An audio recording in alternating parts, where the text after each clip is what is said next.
Well, howdy there, folks. James from Political Friar coming at you again. Well, we got a big election next year. We've all been looking forward to it, I know. The candidates have been fighting it out, and it seems like nobody's really all that popular, but somebody's got to be president of Taiwan. January, the Taiwanese people will go to the polls and vote for who's going to be the next president for 4 years. Now, the incumbent is not going to be the next president. She's term limited out. Tsai Ing-wen uh, has been president for the last 8 years. She's a member of the Democratic People's Party, or the DPP, which has traditionally been the pro independence party. Of course, they're pretty careful about how much they say that and how loudly they say that, but you won't hear them referring to the country as the Republic of China. No, to them, it's Taiwan. And that's how you can tell that under the required veils, they just want to be an independent country. And that is what the supporters of the DPP want too. There's a 800-pound panda in this election, of course, and that's the mainland of China, the PRC, People Republic of China. Now, the PRC, as you all know, claims Taiwan as a separatist province and has tolerated Taiwan's self governing reluctantly for reasons, mostly to do with the United States saying that they're not allowed to fiddle with them. So that issue dominates the election in Taiwan, and the other parties are, to one degree or another, against independence, or at least they're not as loud about it. The next party that you've got is the old opposition, the KMT, and we have Ho Yo-i, who is the mayor of the biggest city on the island, running for the KMT.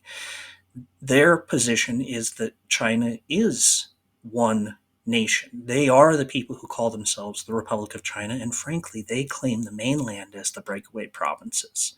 It's funny how those two governments, who are inexorably against each other and fought a civil war against each other, the KMT, Chinese nationalists, and the PRC, Chinese communists, could agree so fervently that the Chinese Communist Party is not quite openly, because that wouldn't help, but certainly is supporting the KMT in the presidential election. Boy, politics makes strange bedfellows. But that's not all, because we have to have a third party. Of course, we do, because that's how first past the post presidential elections always work out, except it's usually not. But let's talk about it. We have the Taiwanese People's Party, which is led by Ku Venju. He's basically a one man party. He's Emmanuel Macron and avant forward. He doesn't have any policy positions per se. He's very ambiguous about it. All he's got is a personality. But he is perceived as being somewhere in between, kind of a new opposition. The KMT not being successful against the DPP, we're going to try a new party with less baggage, and so he's running in the election as well. And then you have a true one man party. You have Guo Taiming, known as Terry. Terry is the founder and multi-billionaire owner of Foxconn. Foxconn makes a lot of your iPhone, and it has a lot of interests on the mainland. So there's some thought that he's probably going to be a little bit more pro Beijing too, if for no other reason than he's got a bunch of money tied up in being pro Beijing. If Taiwan were to break with China, presumably China would take all of Terry's stuff. So who's going to win? Well, none of these people are popular. None. Tsai is not running again, so the Democratic People's Party has Lai Ching-te as the nominee.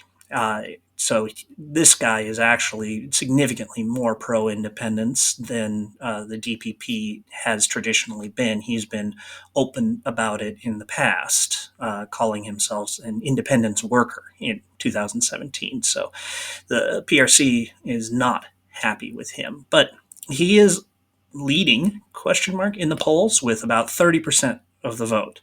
So Taiwan's a first past the post sort of thing. So you can have a real small percentage of the vote and still become president. He's leading with about 30%. Our Taiwanese People Party nominee has about 25%. The KMT, the Chinese nationalists, have about 21%. And you're going to say, James, that doesn't add up to 100, and it doesn't. A lot of folks are undecided. Some of those folks maybe are in favor of Terry, the Foxconn president. We don't have polling that includes him. But we do have some polling that is indicative of just how unpopular the DPP is. Outgoing President Tsai has a 51% disapproval rating. The government's general approved, disapproved, the party overall is only 43% approving.